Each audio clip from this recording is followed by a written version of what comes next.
areas of cooperation for the current year and inform them about Russia's approaches to key issues on the international and regional agenda. Now we will address the international agenda, the topic that is of much interest recently and in the last years, and we had many questions from mass media and from citizens who asked us to give recommendations, which is the situation in Iran. We note with satisfaction the continued normalization of the situation in Iran, following the externally inspired unrest and acts of civil disobedience, financed, of course, that were recorded in the first days of the new year, and also inspired and financed from outside. The efforts of the authorities to ensure law and order, and very importantly the marches of thousands of Iranian citizens in support of the constitutional order, sovereignty and independence of the country, have thwarted destructive plans to destabilize the country. This fact had to be acknowledged, albeit with regret, by those hostile foreign forces that attempted to implement a color revolution scenario in the republic which they favor so much. The bloodshed on the streets of Iran is on their hands and conscience. We once again express our solidarity with the Iranian people, offer our sincere condolences to the families and friends of those who died, and wish a speedy recovery to those who were injured. We are in constant close contact with our Iranian partners who are sharing their assessments of the developing situation with us. We consistently advocate for de-escalation of tensions around Iran and in the region as a whole. We urge the parties involved to refrain from rash and reckless steps that would delay the prospect of a sustainable settlement of the situation in the interests of international and regional peace and security. We firmly believe that rejecting confrontational approaches and demonstrating a willingness to engage in mutual respect and equal dialogue would make it possible to reach a solution acceptable to all interested parties. We are ready to facilitate this in every way possible. Russian diplomatic missions in Iran are operating as usual, although the performance of certain consular functions is hampered by the lack of a stable internet connection.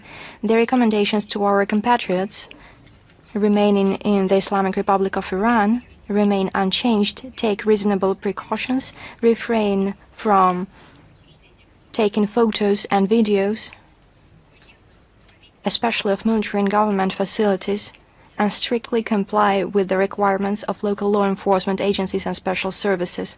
We ask those Russians who have planned to travel to Iran for any reason to postpone their trip until the security situation has fully normalized. Now we will address Ukraine. The neo-Nazi regime in Kiev continues to attack civilian targets, terrorizing the peaceful population of Russia. Over the past week, 75 civilians have been affected by Ukrainian shelling and UAV strikes. Of these, 11 were killed and 64 wounded, including children. 3 children received injuries. Here are some concrete facts to confirm these words. Republic of Adygea, on the night of January 21, 11 civilians, including 2 children, were injured when a Ukrainian UAV struck a residential area in the Takhtamudaevsky district, causing a fire in an apartment building and a parking lot.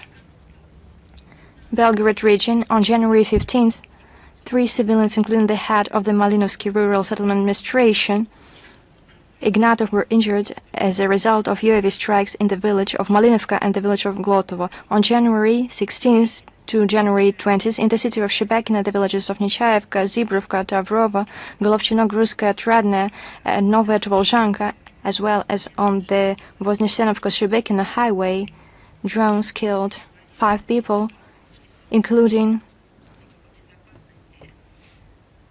Tailokov, assistant to the head of the Gravionsky district for security. 8 civilians were wounded. Bryansk region, on January 20th, 2 civilians were killed when enemy suicide drone struck a civilian vehicle in the village of Chosy. Zaporozhye, on January 19th, the armed forces of Ukraine shelled a secondary school in the city of Kamenka-Dnipropetrovsk, where 15 children and 10 employees were present at the time. Fortunately, they were not injured. On January 20th, A man was wounded in an attack by an unmanned aerial vehicle in Vasilievka, Krasnodar territory. On January 18th, a civilian was injured as a result of a Ukrainian armed forces strike on civilian targets in Tuapse, and on January 18th, 3 children aged 4 and an adult were injured when debris from a drowned Ukrainian drone fell in a residential building in Beslan.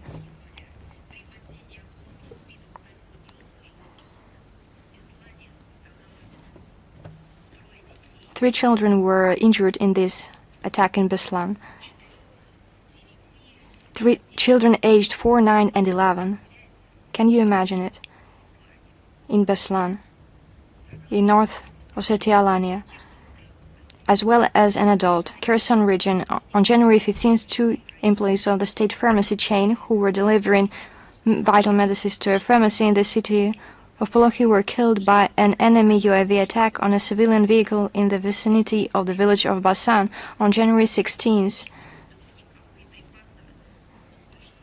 By a drone on a private house in the village of Radens, a man was killed. On January 18th, in villages of Tavri and Vinogradovo, 2 civilians were injured by Ukrainian armed forces shelling. On January 19th, a man was killed by a UAV strike in the city of Alyoshki.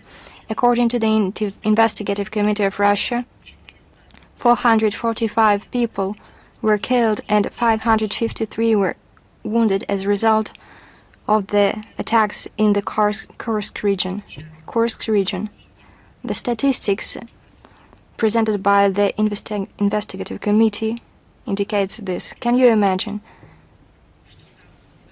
This is what the armed forces of Ukraine did there and what they do practically every day in different regions of our country against, I would like to reiterate, civilians, children, women, employees of the social field. They deliberately target them. Once again, according to the Investigative Committee information, in the Kursk region, 445 people were killed and 553 were wounded. The crimes of the Ukrainian nationalists are being thoroughly investigated, and all those responsible will be identified and will face inevitable punishment. With facts and with data, with actualized information, there will be a briefing by Ambassador at Large of the Foreign Ministry of Russia on the crimes of the Kiev regime, Rodion Miroshnik, on January 30th at 11 a.m. It will be held at the press center of the Russian Foreign Ministry and will be dedicated to the criminal acts of the Kiev regime in 2025. We will provide all the relevant information rapidly. We draw the attention of the international organizations. Rodion Miroshnik, in a week, will present a large report in the form of a briefing and speak on what horrific trials civilians are going through due to Kiev regime's actions, deliberate actions, planned actions of the neo-Nazi Kiev regime. Summary statistics and facts will be presented, confirming the Kiev regime's systematic violations of the norms and principles of international humanitarian law, as well as testimonies from victims and other documentary and visual evidence of the terrorist nature of the regime of Zelensky. Sometimes my voice shakes when I have to speak on these actions taken against children, on the number of victims,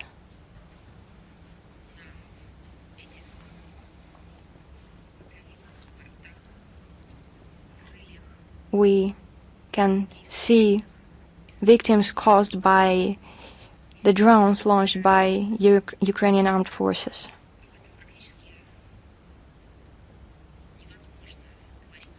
It is impossible to speak about this calmly.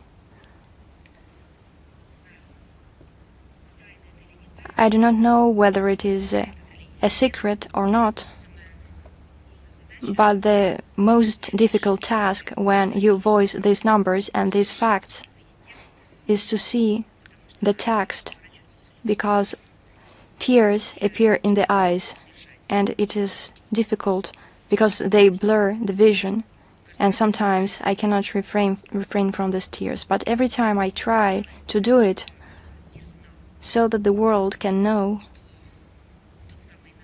that this Nazism that allegedly was defeated 80 years ago, once again it raises its head. Now it is hiding behind words about alleged democracy, freedom, allegedly national identity in Ukraine. In reality, this is nothing but a shadow, but a mask. This is just dust that is thrown in the eyes of everyone so that nobody can take note of the essence, the Nazi essence of what happens when for language, for nationality, people are being killed, people are being persecuted, and they do everything so that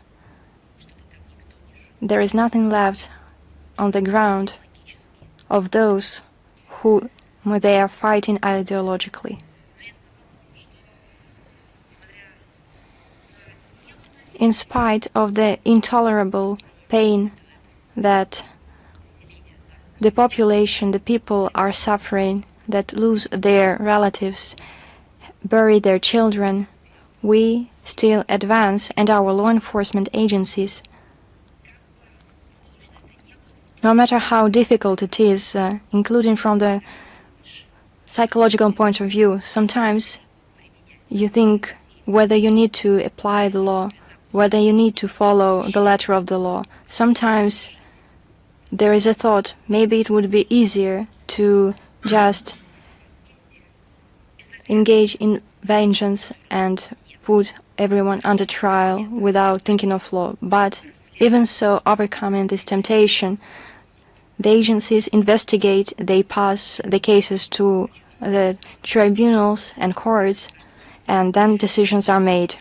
Russian law enforcement agencies continue to bring Ukrainian war criminals and foreign mercenaries to justice. The investigation into the case against the commander of the 138th Anti-Aircraft Missile Brigade of the Armed Forces of Ukraine has been completed. Nikolai Ziman, on January 25, 2024,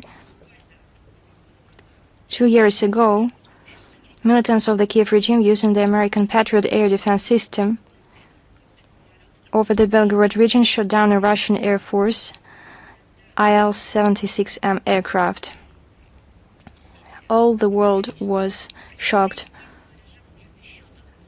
The number of Kiev regime crimes is countless, but this crime was very shocking for everyone, including in Ukraine. All those on board of the plane, 6 crew members, 65 Ukrainian prisoners of war who were being transported to the exchange point, and 3 officers accompanying them were killed. Nikolai Ziman has been placed on an international wanted list. A criminal case has been sent to court against the head of the Yelizavetgrad, formerly Kirovograd detention center, Roman Chebanenko, who is accused of mistreating 18 Russian prisoners of war and intel. From March to August of 2022. He also has been placed on the international wanted list. British mercenary Reginald Francis Steele, who participated in combat operation as part of the Armed Forces of Ukraine, has been sentenced in absentia to 13 years in prison. He has been placed on an international wanted list. This is the scale of crimes committed by Ukraine. On January 14th, during a press conference in Brussels, European Commission President Ursula von der Leyen announced proposals to use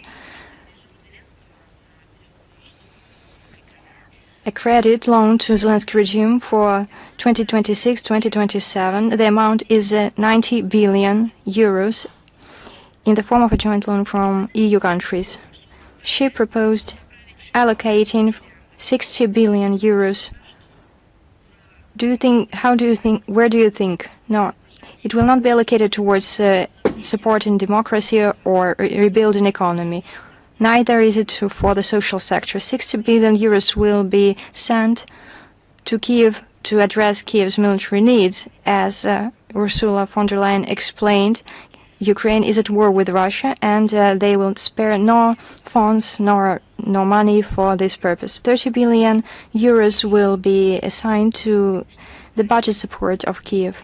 What does that mean? A very interesting wording, budget support. Not the social field, not the economy field, not the construction of new plants, it is not about job creation. There will be no new schools opened or museums or theaters or universities. They will not have this money. This, according to Ursula von der Leyen, is money dedicated to the budgetary needs of the Kiev regime. What are these budgetary needs? We are well aware of what they are. The whole world knows.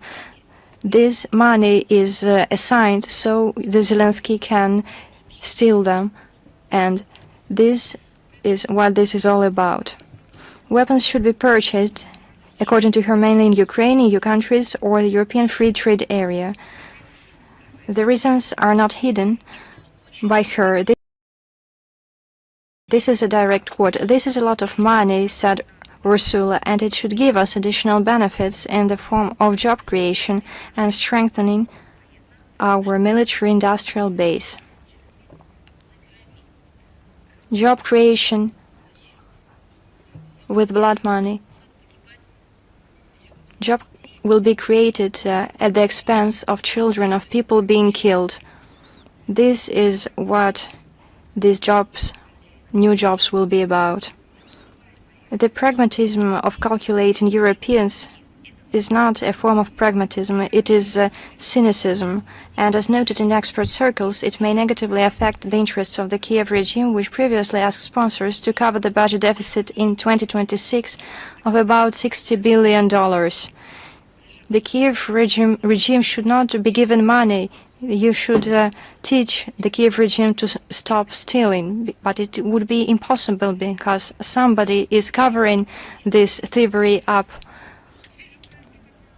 Now the Ukrainian treasury will only be able to receive 15 billion euros, even if additional tranches are received from other Western countries, the International Monetary Fund, or other sources of financing. Ukraine is unlikely to avoid a budget deficit amid an avalanche of rapidly growing needs to restore, for example, its energy sector. However, the dire situation of Vladimir Zelensky is of little interest to his European allies. For them, it is important to continue with the carnage and to participate in this redistribution of money.